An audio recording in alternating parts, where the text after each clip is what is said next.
కాబట్టి మన ప్రత్యర్థులకు ఆ చంద్రబాబుకు ఆ ఈనాడుకు ఆ ఆంధ్రజ్యోతికి ఆ టీవీ5కి ఆ ఎల్లో మీడియాకు దశాబ్దాలుగా కోపంతో వచ్చే ఊతపదం ఏమిటి? Pulivendula culture, Kadapa culture, Rayalaseema culture అంటూ మన మీద వేలెత్తి చూపించే కార్యక్రమం. ఎస్ మన కల్చర్, మంచి చేయటం మన కల్చర్, మంచి మనసు మన కల్చర్, మాట తప్పకపోవడం మన కల్చర్, బెదిరింపులకు లొంగకపోవడం మన కల్చర్. పులివెందులను తెలుగు సీమ అభిమానించింది, నమ్మింది, కలిసి నడిచింది.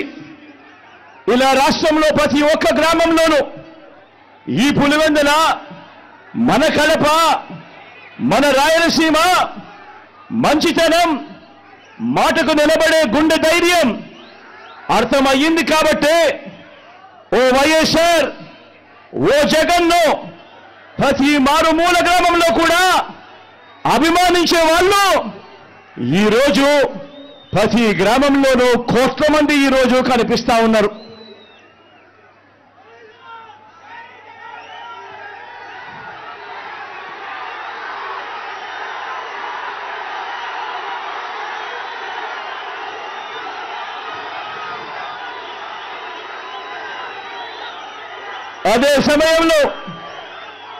అదే సమయంలో ఓ వైఎస్ఆర్, ఓ జగన్ మీద లేనిపోని ముద్రలు వేసి దెబ్బ తీయటానికి ఓ బాబు, ఓ ఈనాడు, ఓ ఆంధ్రజ్యోతి, ఓ టీవీ5, ఓ దత్తపుత్రుడు, ఓ వదినమ్మ, వీరంతా ఎంతో దుర్మార్గంగా ప్రయత్నిస్తున్నారు.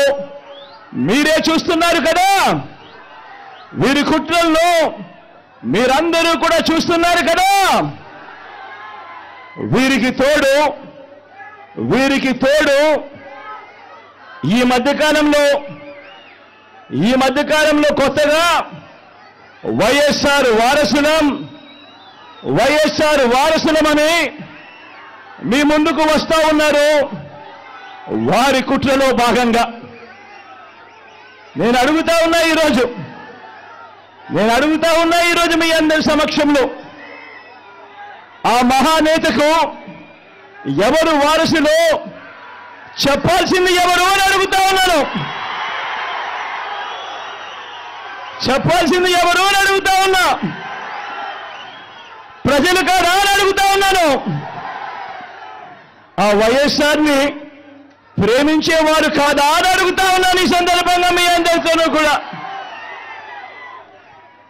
ఒక్క విషయం ప్రతి ఒక్కరిని కూడా ఆలోచన చేయమని కోరుతా ఉన్నా. ఆ దివంగత మహానేత మీద, నాన్నగారి మీద కక్షపూరితంగా, కుట్రపూరితంగా ఆయన చనిపోయిన తర్వాత ఆయన మీద కేసులు పెట్టింది ఎవరు? ఆయన కుటుంబాన్ని టార్గెట్ చేసింది ఎవరు? ఆయన పేరును చివరకు సిబిఐ ఛార్జ్ షీట్లో కూడా పెట్టింది ఎవరు? ఒక వైఎస్ఆర్ లెగసీని, ఒక వైఎస్ఆర్ను ఉండకుండా చెయ్యాలని చూస్తా ఉన్నది ఎవరు? ఒక వైఎస్ఆర్ కుటుంబాన్ని పూర్తిగా అనగదొక్కాలని, వారు ఇక లేకుండా చూడాలని కుట్రలు పన్నింది ఎవరు? ఇవన్నీ కూడా పులివెందుల ప్రజలకు తెలుసు, వైఎస్ఆర్ జిల్లా ప్రజలకు తెలుసు. తెలుగు నేల మీద ఉన్న ప్రతి ఒక్కరికి కూడా ఇవన్నీ సంగతులు తెలుసు.